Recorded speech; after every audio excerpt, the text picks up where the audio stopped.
People ask me why I am so passionate about self-care. My father-in-law used to say, if you have your health, you have everything. And I understood that statement intellectually. But it wasn't until my body started to have challenges that I began to take it seriously. And you know what's crazy about that is I come from 5 generations of women who were abused and left the planet overweight, ill, and depressed. And I vowed I was never going to be like them. And then there I was, overweight, body breaking down, and feeling out of control.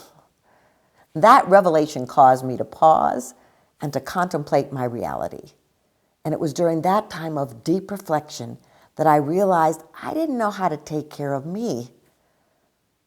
I was great at taking care of others, but my own self-care seemed far, far away. So let me just share a little bit of information with you. Stress is the basic cause of all human illness and disease. Stress connects us to how we think and feel.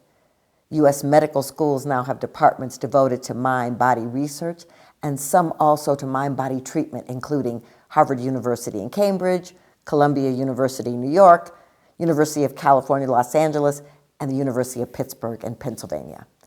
Here's something else. 44% of Americans feel more stressed than they did 5 years ago. 77% experience consistent physical symptoms such as headaches or migraines, fatigue, upset stomachs when stressed. And 73% experience psychological symptoms such as irritability, anger, nervousness, and crying. So I want to ask you, are you feeling exhausted and depleted? Or is there not enough time for you? And how about you look in the mirror and don't recognize yourself or feel ashamed of how you look? Many of us know that we should take care of ourselves, but we feel like we can push through any discomfort to achieve our tasks and our goals. And that works for a while. But ultimately, your body is form. It houses your energy, your mind, your essence. And without sufficient care, it will begin to break down. It will give you signals, but most of us are not attuned to the language of the body. We might be aware that we get sick many times a year, that our mental states are challenged under duress, or that lack of sleep can cause us to feel fuzzy.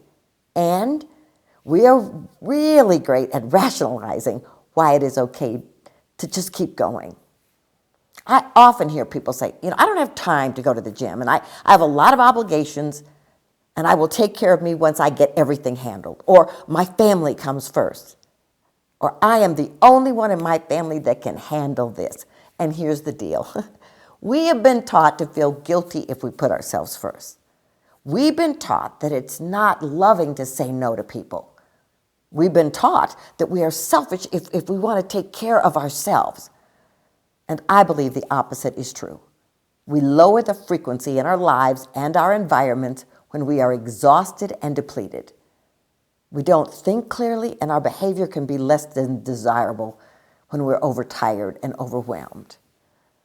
So here are some benefits of taking care of yourself. It affects your physical health. It affects your emotional health. It makes you a better caregiver. It gives you a break from stress, and it gives you time alone. It offers soothing feelings. So I have a lot of energy, and I've always been able to manage many things at one time. My family and friends were often amazed at how much I could accomplish. It kind of became my identity, and that was that I was a huge multitasker.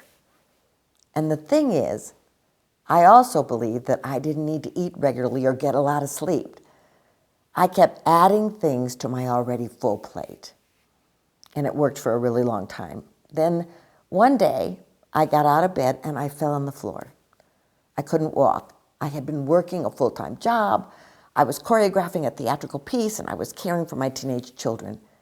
I didn't even notice that I was experiencing some pain in my right side.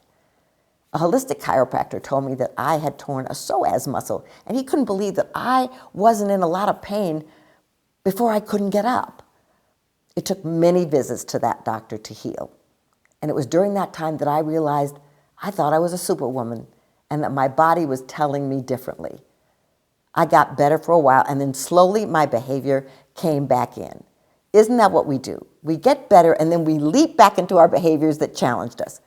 What I want to say here is that each time a new challenge arose, it got worse, until a universal 2x4 knocked me down with a big adrenal challenge.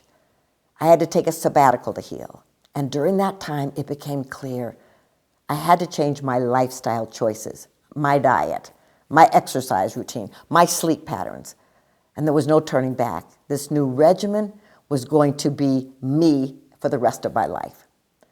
So here are some healthy habits that I've embraced. Eating a lot of vegetables and protein, low sugar or no sugar carbs and wheat, daily exercise or movement, restful sleep, getting to bed by 9:30 and getting 8 hours of sleep. Release of emotional toxins. I had to let go of anything and anyone that did not support my health and my well-being. I had to cultivate healthy, supportive relationships. I had to laugh more.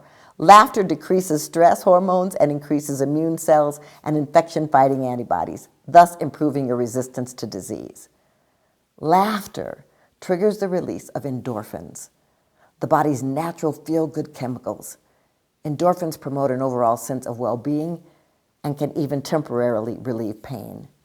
So I want to leave you with some tools.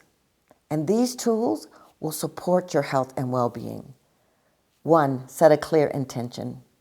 2, daily practice. 3, connect to the breath. 4, move and stretch your body. And 5, witness your mind-body connection. So are you ready? This is the perfect time to put your full attention on your health and well-being.